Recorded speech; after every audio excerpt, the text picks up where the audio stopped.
Hello and welcome to Political Science 208. This is Survey of State and Local Government, and this is our second lecture.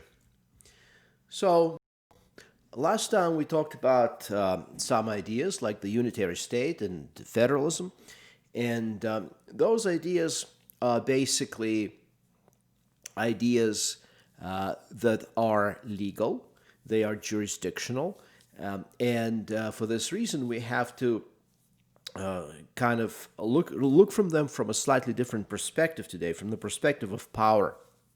And this is because legal concepts and concepts of power do not perfectly coincide. So let me try to elaborate on that in the current lecture. So politics can be defined more or less precisely as who gets what, when, and how. This is according to the American political scientist Harold Lasswell. So politics is about power, and political science is a social science that studies power. Power itself is a relational concept. You need at least two entities, any combination really of these entities. They can be countries, individuals, groups, or institutions, if you want to meaningfully talk about power. Power can be defined as to what entity A can get entity B to do or refrain from doing, irrespective of B's own wishes. For example, the government of the United States can make individuals, if they're making a certain income and higher, to pay taxes. Now, you may not want to pay taxes, but as Benjamin Franklin said, reportedly, death and taxes are unavoidable. So that's just one example. Now, how about this relationship between law and power? In most modern societies, especially in democratic ones, there's a close relationship between law and power. But this relationship is not a perfectly overlapping one, meaning that law and power can diverge.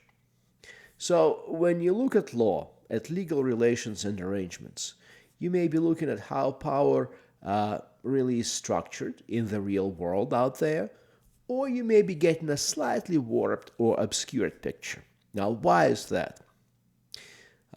Because law is not always consistently enforced. And also because there are informal rules that have the force of law but are not codified anywhere. For example, as at the end of 2020, there's still federal law on the books, which makes it illegal to grow marijuana and to sell it. And even if you grow it for your own use, it's illegal. Nevertheless, this federal law has not been enforced under President Trump. It has not been enforced under President Obama. So while it's technically illegal under federal law, it doesn't matter that it may be legal under your state law. You could technically still be prosecuted for growing and distributing it, or just for growing it, under federal law. But the truth of the matter is, people haven't been for many, many years by the federal government. They haven't been because the law is not being enforced. Or there can be also informal rules that have the force of law but are not codified anywhere. This is where we're talking about something like social norms. You might have heard this practice, social norms. There are certain things that you cannot do because they are a taboo, or there are certain things that you must do because there's a social expectation that you will do them, even though they're not codified anywhere. Stages of federalism. Okay, this last part of our current lecture is about power. It's about how relations between the national government and the state are really structured in the real world. So what we're going to do here is not about the law, it's not about legality as much as it is about a more comprehensive, more realistic real-world picture of how this relationship actually works. So you won't find these stages of federalism. You won't find these distinctions explicitly stated anywhere in law. They're not in the Constitution of the United States. They're not in laws made by Congress. Rather, what you see here is the outcome of the analysis of actual power relations during various stages of American history, which is now more than 230 years old. History of the Constitution of the United States. So the first stage of federalism chronologically is called dual federalism. Dual federalism is the idea that state and federal governments have separate jurisdictions and responsibilities, and never shall the twain meet. For example, the states cannot coin money. The federal government or the national government can. The states may set up a system of secondary public education. The national government cannot. So clear distinction, clear separation. And this clear distinction or separation has in fact been out there in the real world from 1789, which is the first year in which the government of the United States was seated, until 1933, which is the onset of the Great Depression. Now, the next stage is called Cooperative Federalism, and it lasted from 1933 to 1964. Cooperative Federalism is the notion that it is impossible for state and national governments to have separate and distinct jurisdictions, and that both levels of governments must work together. Now, this stage came about because of the incredible increase in the federal involvement in the lives of state governments and in the lives of ordinary citizens of the United States. The longest-running legacy of that period is probably the creation of Social Security, which was created in 1935 and is one of the most expensive subjects or items of national government's spending today.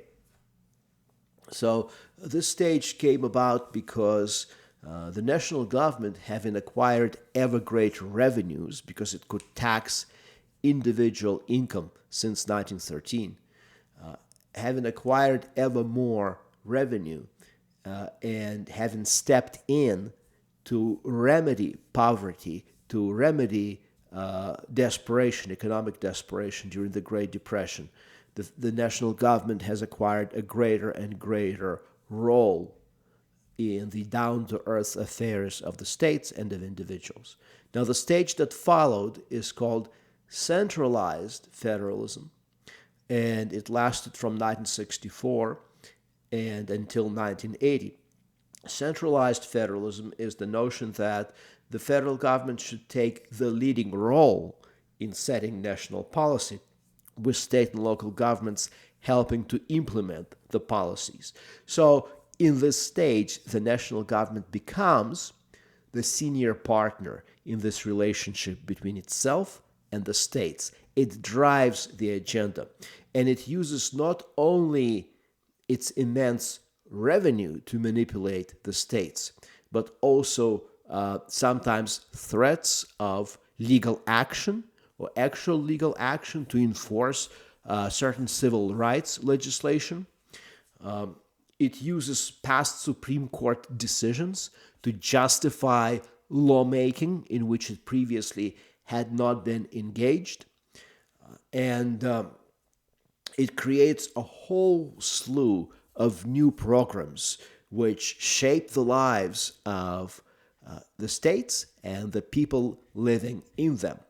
Examples include Medicare, which is health care for the elderly, for all of the elderly, Medicaid and CHIP, which are programs for indigent people who do not have health care.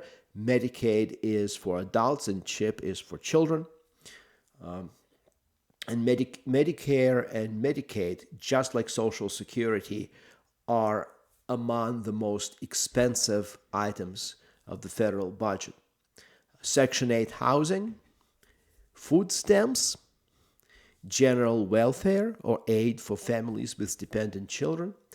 The idea is not just to help people here and there who have fallen on hard times. The idea really is to create a great society in which poverty has been abolished, to defeat poverty, war on poverty, as Lyndon Johnson put it. The idea was to, within a generation, extinguish poverty in the United States. So the idea was it would only take maybe 2-3 decades to get rid of poverty. And here we are, almost 60 years later, and poverty rates are about where they used to be in the 1960s, maybe slightly lower. So in a stage after that, new federalism, you have the belief that states should receive more power and authority and less money from the federal government. In other words, let the states have more leverage in deciding who is eligible for Medicaid, for example. Let the states set their own rules. So this stage may have given the states a little bit more power here and there, but it certainly did not remove the federal eagle from where it already sat, from where it already perched, and it didn't really take away the ability of the national government to step in and take back the little bit of authority that it gave back to the states. And it certainly didn't remove the ability of the federal government to then continue later on to expand its power. So the stage that followed, ad hoc federalism between 2002 and to the present, this is the idea that the process of choosing a state-centered or nation-centered view of federalism on the basis of political or partisan convenience. That is to say that sometimes politicians push for more state authority and sometimes for more federal authority, depending on their ideological and partisan preferences.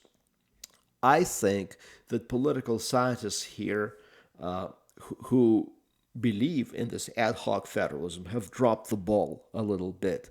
I think that federal power over states and especially over individuals has increased since 2002 because of things like the Patriot Act, because of federal surveillance programs such as PRISM, and the overall greater degree of intelligence gathering and monitoring of individuals. So I think legislation in combination with technological capabilities as a response to terrorist attacks, but also more generally as a response to the rise of the age of internet and internet banking, internet commerce, put ever more power, ever more regulatory and surveillance power in the hands of the national government. Ultimately, it's the national government that's responsible for the safety of the cyber infrastructure, for the safety of the banking system, because banking is federally regulated, and more and more ability, more and more capability, technological capability, also means more power. So states have become less relevant, individuals have become less powerful, and the national government has become more powerful in the early decades of the 21st century. Thanks.